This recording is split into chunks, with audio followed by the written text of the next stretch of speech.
That's where my imposter syndrome kicks in, because I have a very different story from many successful life scientists out there. I'm not a life scientist myself. I did not go to a fancy American school. I'm an immigrant, and I actually grew up in Soviet Union. Well, at least like part of my childhood was spent there.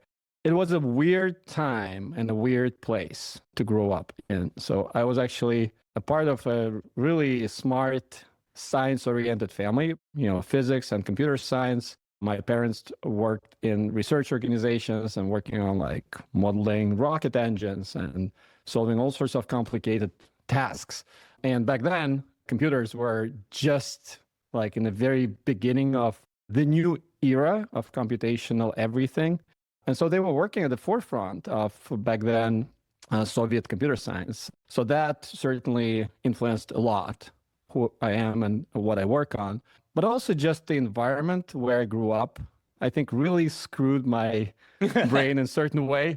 Because not that many people have a birthplace in their passport that doesn't exist anymore. So like literally I have USSR as my place of birth, and it's a country that does not exist. Maybe like actually it's good that it doesn't. But it is a really special thing to go through something as massive of a change as a country disappearing underneath your feet and the world as you know it changing dramatically. And that happened to me when I was 9. Like you live in a certain world, like good or bad, it was set up in certain ways, and it was like this for your parents and their parents.